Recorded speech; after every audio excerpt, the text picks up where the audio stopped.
Hello, my name's Rob, this is Cattle Rabbit Scale Model Studios, and today I'm going to show you how I've been making these cool little high fantasy bases for my Abbadon Overlord project that I have been doing live on YouTube. It's really easy to replicate. There's not a lot of components. Everything will be listed in the description below. I will also put links if I can. But if you are doing bigger things like I've done here, they are very easy to jazz up. But I'll tell you more about that towards the end of the video. So let's get crafting. So the first thing we need is a little base. Here I've got a 32mm Games Workshop base. This is just the ones that the Thunderers come on. And the first thing I'm going to need to do is work out where my miniature is going to go. This obviously is quite important. I don't want to put rocks all over the place and then have nothing for the miniature to adhere to. So all I do is I get my miniature, position him where I'm quite happy, and then using a little bit of paint, any colour, it doesn't really matter, but I find lighter works better, plus I'm quite blind. I just trace the outside of the foot, remove the model, and then I just fill in a little square. These are going to be where my model will be in contact with the base, so it's the best spot to glue him onto. The first colour I'm going to use is Rhinox HIde, and for the best part all the paints used in this video will be Games Workshop, just because they are quite easily and readily available. And all I do here is I coat the base entirely, aside from where his feet are going to make contact. Little stones. I'm lucky enough to frequent the south coast, and occasionally when I'm there I will pick up a little pot of stones. And all I'm going to do here is, these already have been washed. If you do need to wash them, you can either boil them or you can bake them on a low temperature. But all I do is I pick out some that are just mildly interesting. Then using a cheap super glue, I think this was about £1 from my local discount store, all I'm going to do is I'm going to put a good amount onto the back of the stone and then position it onto the base.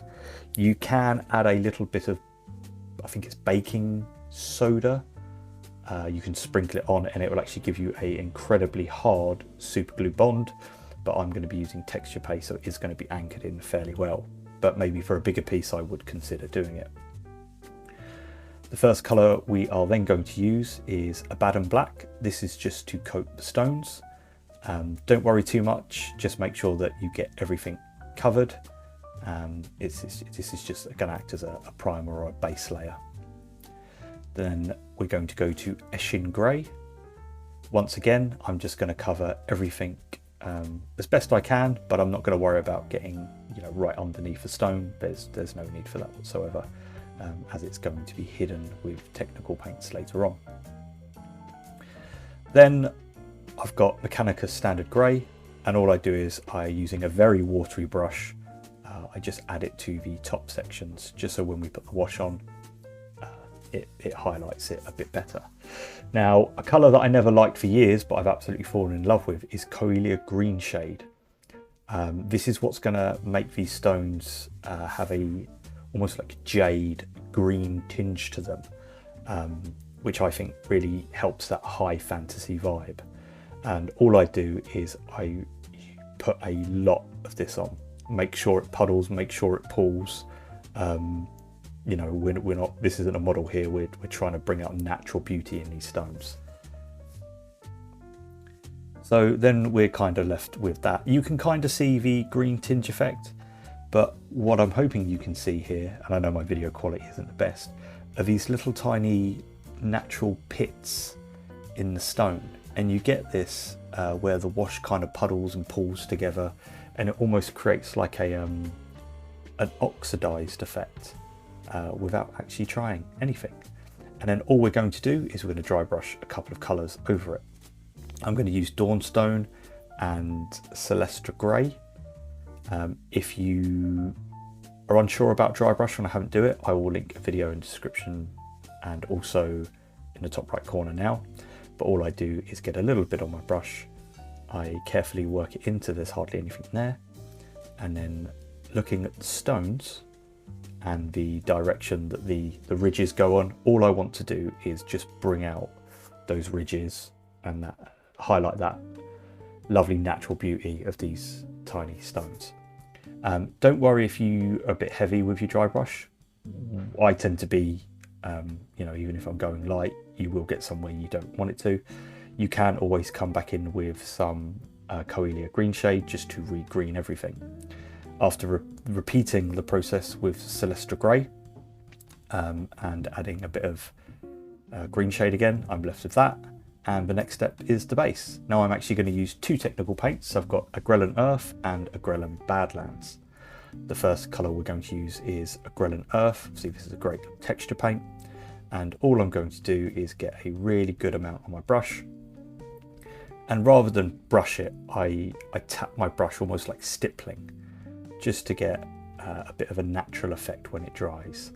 Obviously with paints like this, once again, I'm very careful to not go over my contact points. I'm working up to the stones, and I'm just, you know, trying not to get it all over the stones.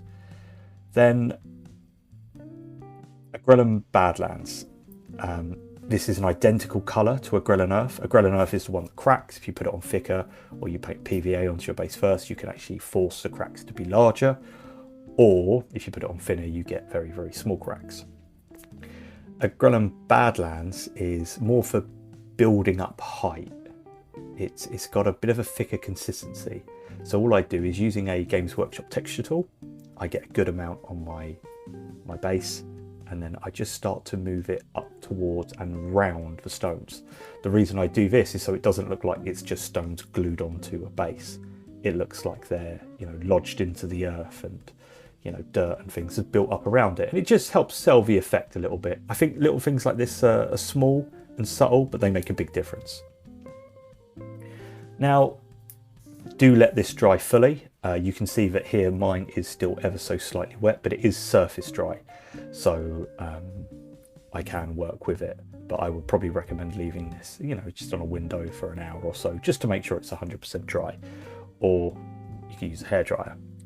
Now, Battlefield Field Grass from Army Painter is my new absolute love. I think this has got such a great colour, especially for high fantasy. So if you're basing Dungeons and Dragons miniatures, or, you know, you long for those days of lovely lush green fields, this is a fantastic product. I can't brag about this enough. I've used it a lot lately, and a few people that I know have actually come back to me and said thank you for recommending it.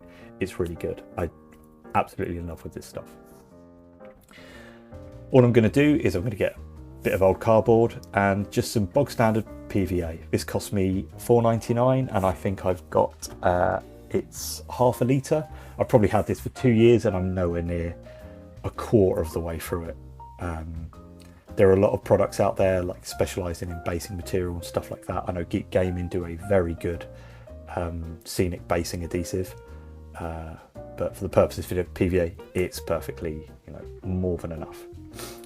So all I'm going to do is, just using a slightly damp brush, I'm going to get a good amount, and I'm just going to start splodging it in patches onto the base, leaving little bits here and there, just so from certain angles you might get a bit of the Agrellan Earth showing through, which is kind of, you know, the reason why we put it down. If you wanted to skip that step, you know, you absolutely could, and just go for a nice brown paint of choosing. And yeah, so all the PVA's on. I'm going to do this section in one big take, just to show you how easy, you know, and great this stuff is to work with. So I use the lid as a little bit of a tray. I get a good pinch of this stuff, and I just almost like dab it onto the base, you know, making sure everything's completely covered. Obviously I use the lid as a tray because when I'm done I can collect all the stuff, reuse it, waste not, want not. But I make sure that, you know, everything is completely covered. There's a good amount. Then all I do is just gently tap it down with my finger.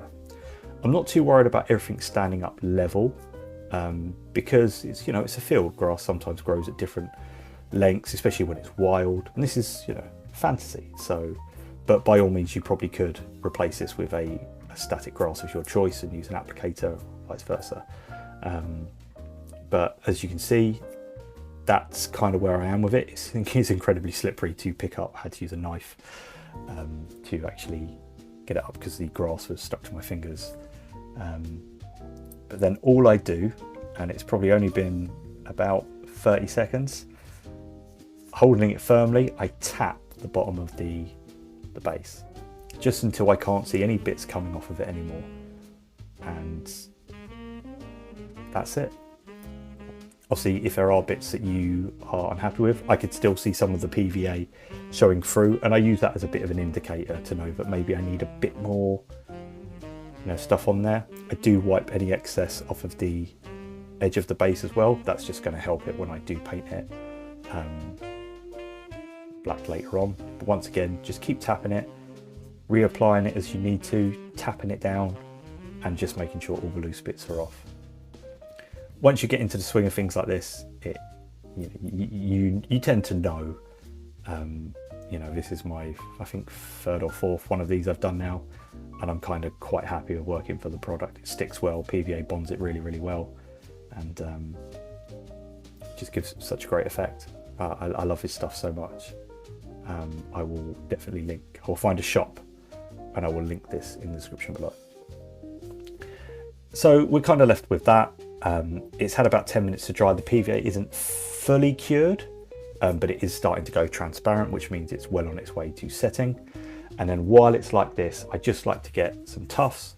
I did pick these up from Geek Gaming recently, however they were quite close to the colour that I had.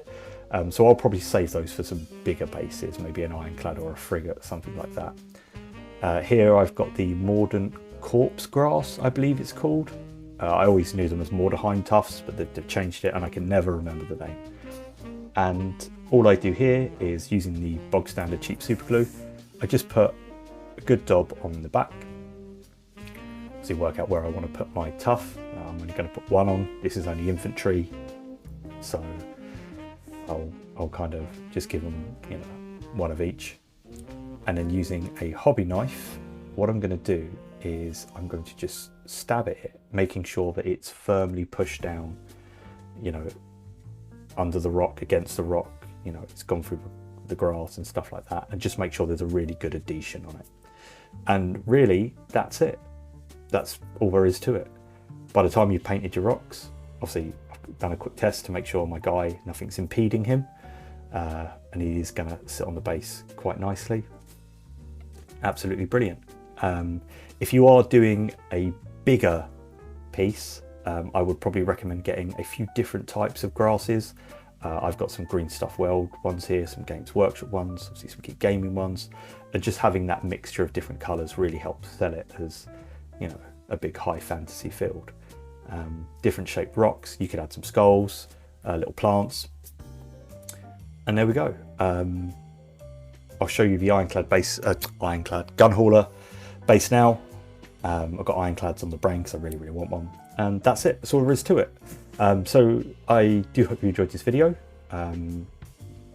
Once again, thanks for your support. Do consider dropping a like and a comment, and I'll see you on the next one. Take care and God bless.